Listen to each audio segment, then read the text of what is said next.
சாரிங்க, இந்த வீடியோல நீங்க பார்க்க போற கதை ரொம்பவே கொடுமையானது. ஒரு வருஷத்துல 20 லட்சம் பெண்கள் இந்த கொடுமைக்கு ஆளாகிறாங்கன்னு சொல்றாங்க. சில இடங்கள்ல பயங்கர ஆயுதங்கள் உபயோகிக்கிறாங்க. சில இடங்கள்ல கூர்மையான கற்கள், உடைஞ்ச கண்ணாடி துண்டுகள்னு பயங்கரமா இருக்கு. அப்புறம் அந்த காயத்தை தைச்சு 40 நாள் வரைக்கும் கட்டு போட்டு வைப்பாங்க. காயம் மாறினா சரி, ஆனா ஏன் இப்படி பண்றாங்கன்னு ஒரு மாணவி கேக்குறாங்க. அதற்கு டீச்சர் சொல்றாங்க, அந்த மக்களோட நம்பிக்கைன்னு. அடப்போங்கடா, இதுல ஒரு பொண்ணு சரியா இருக்கணும்னு சொல்றாங்க.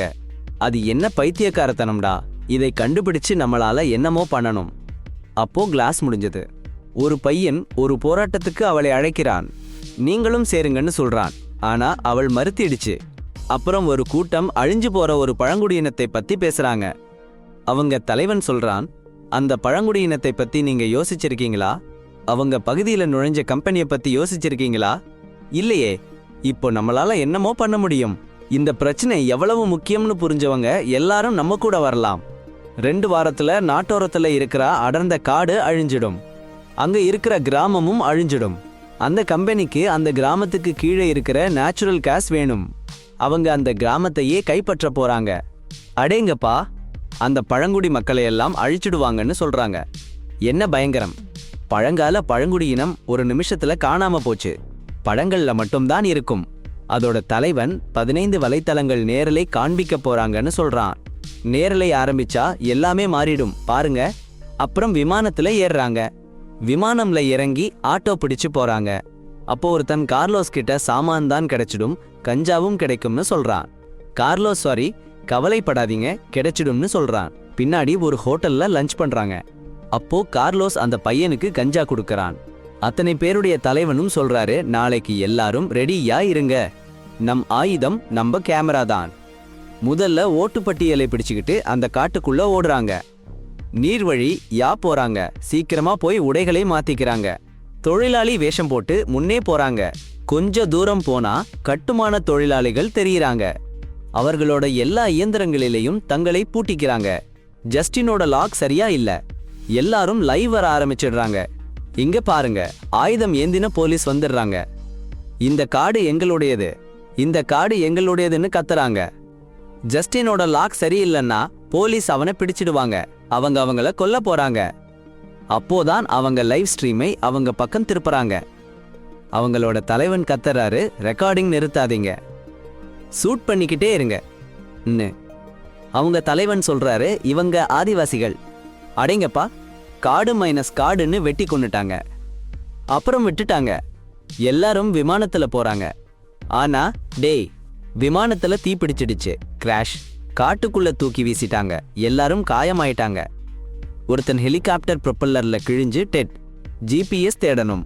காட்டுக்குள்ள புதஞ்சிட்டோம்னு கதறாங்க. அப்போ ஒரு சத்தம், கபிலர் இருக்கலாம்னு சொல்றாங்க. அந்த டீம்ல ஒரு பெண் ஓடி போறாங்க. கபிலர் அவங்க கழுத்துல அம்பு. டெட். மத்தவங்களை மயக்கிட்டாங்க. எழுந்த ஒரு படகுக்குள்ள கபிலரே. அவங்க கேங்குக்கு இழுத்துட்டு போறாங்க. போன உடனே அங்க இருக்க எல்லா கொடூர மனுஷங்களும் மேலே ஏறி விழுறாங்க.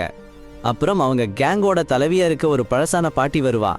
எல்லாரையும் சோதிச்சு பார்த்து எல்லாரையும் ஒரு கூண்டில அடைச்சு போடுவாங்க. அவங்க கூட்டத்துல ஒரு ரொம்ப தடிமனான யாரோ ஒருத்தரை படுக்க வைப்பாங்க. அந்த பாட்டி வந்து அந்த தடிமனான யாரோட கண்ணையே குத்தி எடுத்து சாப்பிடுவா. அப்புறம் நாக்கு கூட அறுத்து சாப்பிடுவா. எல்லாருக்கும் டென்ஷன். அப்புறம் கை கால் எல்லா பாடி பார்ட்ஸையும் வெட்டி விடுவாங்க. எல்லாரும் சேர்ந்து அதை வேக வச்சு சாப்பிடுவாங்க. அப்ப அந்த பையன் சொல்லுவான், நான் ஏர்பிளேன் கிராஷ்லயே சாகணும்னு நினைச்சேன். அப்புறம் ஜஸ்டின் சொல்லுவா, அவங்க நம்மளை தேடிட்டு இருப்பாங்க. பையன் சொல்லுவான், அவங்க நம்மளை ஒரு காலம் பிடிக்க முடியாது. சில பேர் தலைவனை பார்த்து, இது எல்லாம் உங்க காரணமா நடக்குதுன்னு கத்த ஆரம்பிச்சாங்க. அப்போ தலைவன் பேர்லாம் வர்றாங்க. புல்டோசர்ல வந்து எல்லாரையும் அடிச்சு போட போறாங்கன்னு கொடூரமா கத்தினான். அப்புறம் நாங்க எதுவும் தடுக்கல, வேலை 2 நாள் தான் நின்றதுன்னு சமாளிச்சான். அப்போ ஜஸ்டின், இது பப்ளிசிட்டி ஸ்டண்ட்லா?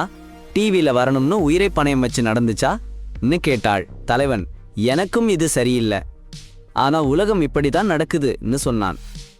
ஒரு பையன் புல்டோசர்ல வர்றாங்க. இந்த மிருகங்களை அழிக்கன்னு சீறினான். தலைவன், 3 நாள்ல வந்துருவாங்கன்னு சொன்னான். ஒரு பொண்ணு ஓட முயற்சி பண்ணா. அவங்க மயக்க ஊசி வச்சு மயக்கிட்டாங்க. அடுத்த நாள் காலை ஜஸ்டின் கிட்ட ஒரு பையன் வந்தான்.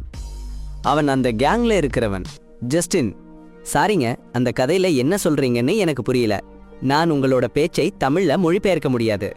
கதையில உள்ள சில விஷயங்கள் ரொம்ப கடுமையானவை, அதனால நான் அதை மொழிபெயர்க்க கூடாதுன்னு நினைக்கிறேன்.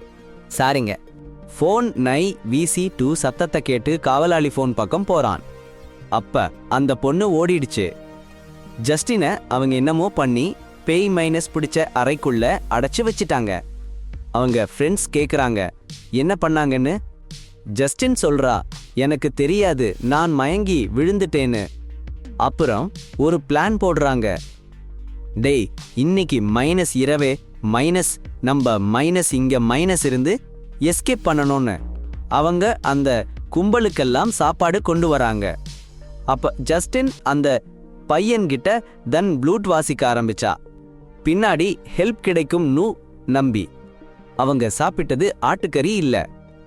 அந்த மைனஸ் கும்பல்ல மைனஸ் ஒரு மைனஸ் பொண்ணு மைனஸ் ஓட்டிப் மைனஸ் போச்சுல, அந்த மைனஸ் பொண்ணோட மாட்டு மைனஸ் மாமிசம். அது தெரிஞ்சதும் ஒரு பொண்ணு கழுத்து நீட்டி கொலை பண்ணிட்டா. அப்ப மைனஸ் அவங்க மைனஸ் கும்பல்ல மைனஸ் ஒருத்த மைனஸ் சொல்றான், மைனஸ் என்கிட்ட மைனஸ் கஞ்சா மைனஸ் பாக்கெட் மைனஸ் இருக்கு, மைனஸ் இதுல மைனஸ் போட்டு மைனஸ் வைக்கலான்னு.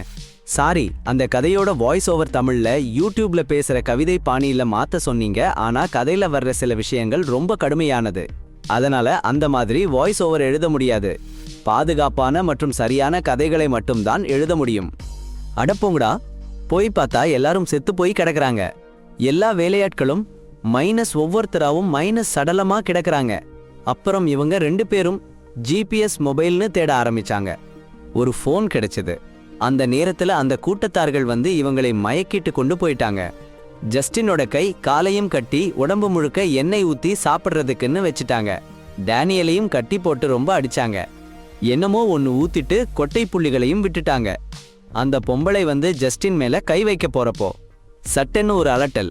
எல்லாரும் வெளியே வந்தாங்க. இராணுவக்காரங்க வந்துட்டாங்க. ஆயுதம் எடுத்து போர் ஆரம்பிச்சாங்க. அவங்களை கொல்ல போறாங்க. அந்த பொறக்கிற பொம்பளை ஜஸ்டினை பார்த்து காவல் காக்க நின்னுட்டா. அந்த பொம்பளை, அடேங்கப்பா, அவங்க அவளை கொன்னுடுவாங்கன்னு நினைச்சாங்க. ஓட்டி போயிட்டா. அந்த சின்ன பையன் ஜஸ்டினை காப்பாத்த உதவி பண்ணான். அப்புறம் அந்த கும்பல் ஜஸ்டினை துரத்த ஆரம்பிச்சுச்சு. ஜஸ்டின் ஒரு ஜாகுவார் கிட்ட ஓட்டி போயிட்டா. அந்த கும்பல் அவளை கொல்லல. ஜஸ்டின் கொஞ்சம் முன்னாடி போய் பார்த்தா இராணுவத்தோட அந்த கும்பலுக்குள்ள போர் நடக்குது. இராணுவக்காரங்க அந்த கும்பல்ல இருக்கிறவங்கள ஒவ்வொருத்தரா கொல்ல ஆரம்பிச்சிட்டாங்க. அப்ப ஜஸ்டின் கையை உயர்த்தி நிறுத்திச்சு. கோலி விடாதீங்க நீ கத்திச்சு. கோலி விடாதீங்கன்னு கெஞ்சினா. லைவ்ல வந்து உலகத்துக்கு காட்ட ஆரம்பிச்சா, நீங்க எல்லாரும் கேமராவில் இருக்கீங்கன்னு சொல்லுச்சு. அப்புறம் அவங்க எல்லாரும் போயிட்டாங்க. அந்த பழங்குடி கும்பலும் காட்டுக்கு போயிடுச்சு. ஜஸ்டின் வந்து பிரஸ் மீட்டிங்ல சொன்னா, மற்ற மாணவர்கள் எல்லாரும் விமானம் விழுந்து இறந்து போயிட்டாங்கன்னு. ஜஸ்டின் சொன்னா, அந்த பழங்குடி இல்லைன்னா நானும்.